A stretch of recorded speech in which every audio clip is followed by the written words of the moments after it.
Terus dipanggilnya di beliau corona, kemarilah. Assalamualaikum, jumpa lagi di Cerita Nasya, channel informatif di Sumatera Barat, Rancak Bana. Sebelum ditonton, jangan lupa di subscribe dulu ya.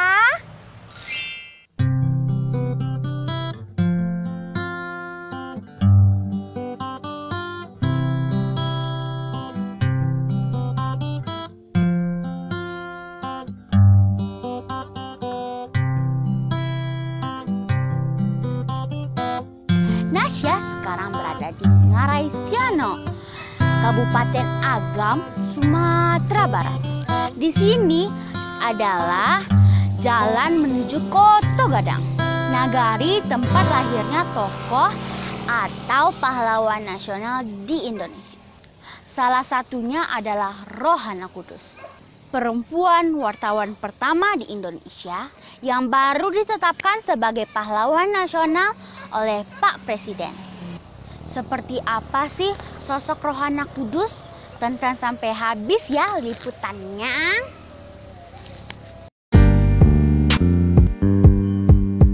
Nagari Koto Gadang, tempat lahirnya sejumlah pahlawan nasional seperti Sultan Syahrir, Kiai Haji Agus Salim, dan Rohana Kudus.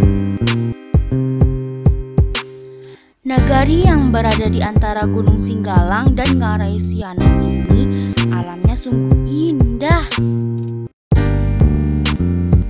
Rumah-rumah di sini arsitekturnya kental dengan nuansa zaman Belanda loh, seperti ini.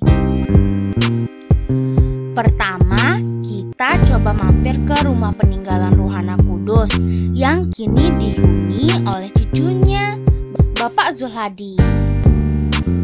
Bapak Zulhadi merupakan cucu Ratna, adik kandung Rohana Kudus yang menempati rumah itu sekarang. Terus dipanggilnya di beliau corona, kemarilah.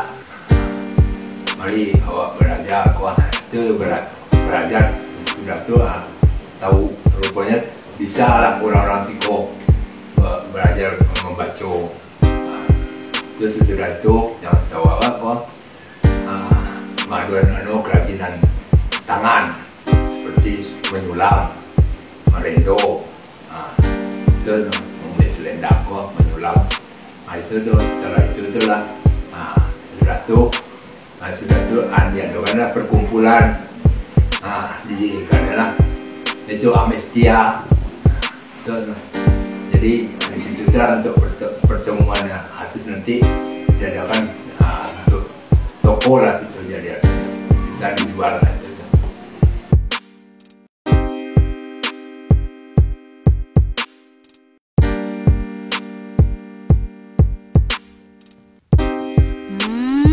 Kalau rumah ini sudah berapa lama ya usianya?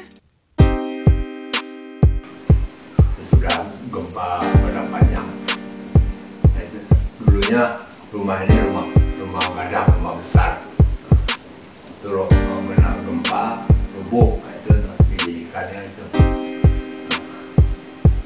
Pengalaman di Rohana Kudus itu banyak loh, bukan top di Bukit Tinggi, dia keluar daerah juga dia mengajar itu banyak lah mengajar seperti tulis baca itu.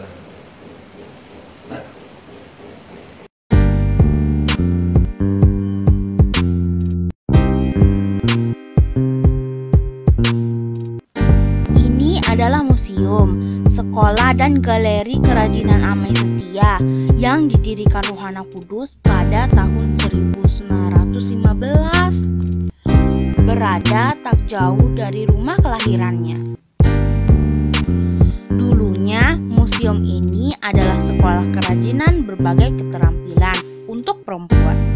Keterampilan mengelola uang, tulis baca, budi pekerti, pendidikan agama, dan bahasa Belanda. Sekarang menjadi museum dan galeri. Di sini kita bisa menemui hasil kerajinan khas Koto Gadang, seperti sulaman dan perak. Selain itu, itu ada juga barang-barang peninggalan Rohana Kudus, termasuk penghargaan dan foto-foto. Sosok Rohana Kudus yang saya kenal, dia lebih sosial dan lebih mengerti untuk kemajuan generasinya dan kaum perempuan Kota Gadang ini lah ya. Jadi dengan demikian dia ingin mengajarkan sesuatu lah yang bermanfaat untuk masyarakatnya. So dia belajar menulis, membaca dengan dia udah dapatkan dari orang tuanya ya. Itu dia tularkan ke masyarakat sekitarnya. Jadi dengan demikian kan otomatis anak-anak perempuan ini enggak seperti dia lebih pintar lah gitu. Setidaknya enggak di dapur aja, enggak di rumah aja. Jadi lebih maju gitu. Seperti menyulam atau tulis baca atau kerajinan lain. Jadi dengan demikian dia juga berusaha di samping mengajarkan itu dia menulis artikel-artikel di koran Sunting Melayu. Jadi untuk mengungkapkan perasaannya atau keinginan dia. Sejarah Ame Setia ini karena Rohana Kudus ini udah mengajarkan ke masyarakat, ke anak gadis-gadis itu, jadi timbullah keinginan untuk membuat sekolah supaya lebih luas jangkauannya, lebih banyak masyarakat yang belajar gitu. Jadi didirikanlah sebuah perkumpulan kecil namanya. Jadi di antara itu ada teman-temannya dibagi dengan kelas yang menjahit satu, yang kelas tulis baca satu, atau sulaman satu, atau tenunan. Jadi dengan demikian mereka udah ada kegiatan yang lebih positif dan lebih maju lah dia gitu.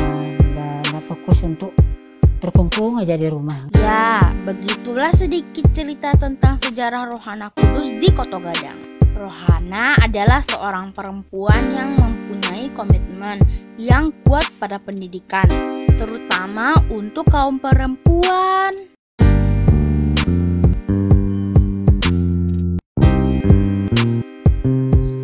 Semoga bermanfaat ya videonya. Jumpa lagi di Cerita Nasya Rabu depan. Jangan lupa tetap share, like, dan subscribe. Dadah. Assalamualaikum.